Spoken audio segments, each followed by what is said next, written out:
தமிழக தொல்லியல் துறையினாலும் இந்திய அரசாங்கத்தின் தொல்லியல் துறையும் இரண்டு பேரும் இணைந்து ஒரு கையேடு போட்டிருப்பாங்க.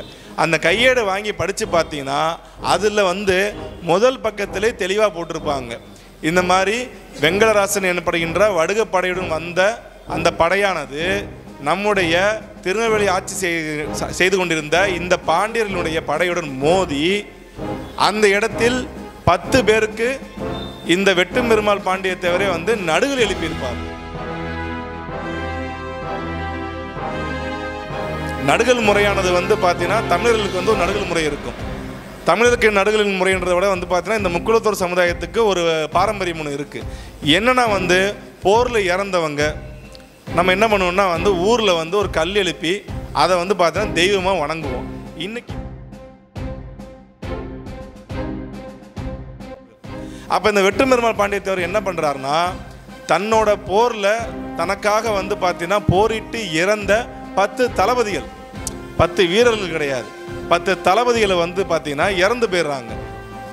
அவருடைய திருவுருவப்படத்திற்கு அனைவரும் மரியாதை செலுத்தி அதன் பின்பு அவருடைய வரலாறை சிறிதாக நாம் தெரிவிக்கலாம்.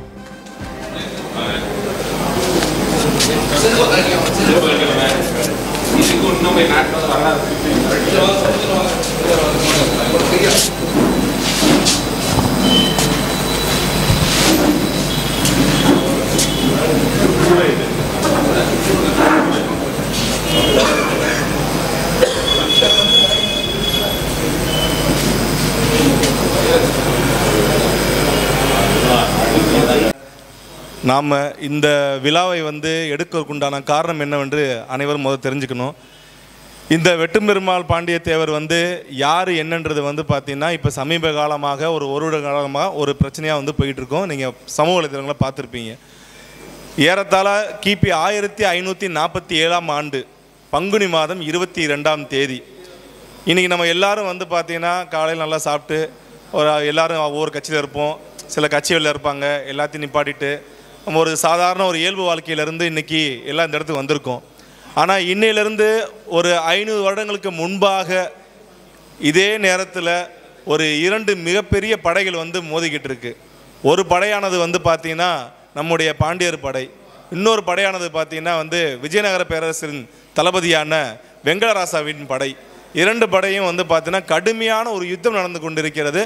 நம் முன்னோர்கள் இந்த நேரத்தில் 500 வருடங்களுக்கு முன்பாக அங்கே இளவேலங்கால் எனப்படுகின்ற அந்த இடத்துல கணுக்கால் அளவுக்கு பார்த்தீங்கன்னா ஒரு இரத்த ஆறு ஓடிக்கொண்டு இருந்தது.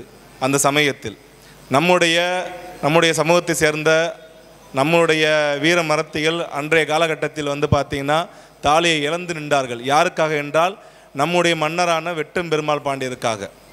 இந்த சண்டை ஏன் நடக்குது, எதனால் இது நடக்குது அப்படின்னு சொல்லி வரலாற்றை கொஞ்சம் முன்னோக்கி பார்த்தோம்னா அங்கே விஜயநகர பேரரசு பார்த்தீங்கன்னா எழுச்சி பெறுது. கிபி 13ஆம் நூற்றாண்டிலேயே மதுரையில் நமக்குள்ள ஒரு சகோதர சண்டை வருது. இப்போ இன்றைக்கி பார்த்துருப்பீங்க, அரசியலும் சரி மற்ற இடத்துலையும் சரி நமக்குள்ளே தான் நம்ம சண்டையிட்டு நிறைய இடத்த வீழ்ச்சி சந்திச்சிருப்போம். நமக்குன்னு ஒரு பொது எதிரின்னு சொல்லி யாருமே இருக்க மாட்டாங்க. அண்ணன் தம்பி சண்டை, மச்சான் சண்டை, பங்காளி சண்டை, வரப்பு சண்டை, வாக்கியா சண்டை.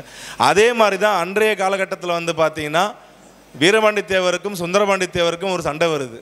மதுரையில் யார் ஆட்சி அமைக்கிறதுன்னு சொல்லி. அந்த நேரத்தில் என்ன பண்ணுறாருன்னா சுந்தரபாண்டி தேவர் தான் அந்த அரசவைக்கு உண்டான அவருக்கு தான் முடிசூட வேண்டும். ஆனால் 2வது மனைவியின் மகனான வீரபாண்டி தேவருக்கு முடிசூடிடுவாங்க.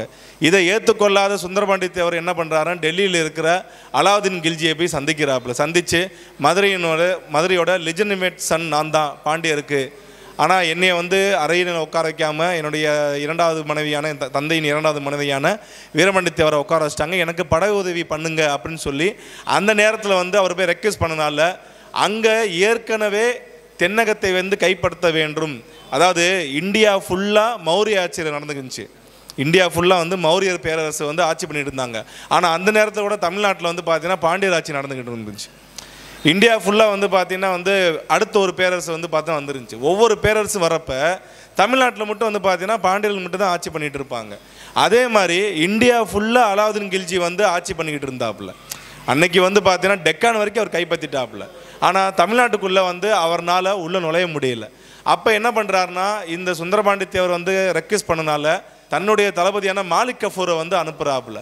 மாலிக் கஃபூர் படையானது வந்து தமிழகத்துக்குள்ள நுழைஞ்சு ராமேஸ்வரம் வரைக்கும் வந்து பார்த்தீங்கன்னா சிதைத்து எடுத்துக்கொண்டு சென்று, அதுதான் வந்து நம்மளோட பாண்டிய பேரரசோட அந்த மிகப்பெரிய பேரரசாக இருந்தது ஒரு வீழ்ச்சி சந்திக்க ஆரம்பிக்குது. அதன் பின்பு என்ன பண்ணுறாங்கன்னா மதுரையை விட்டு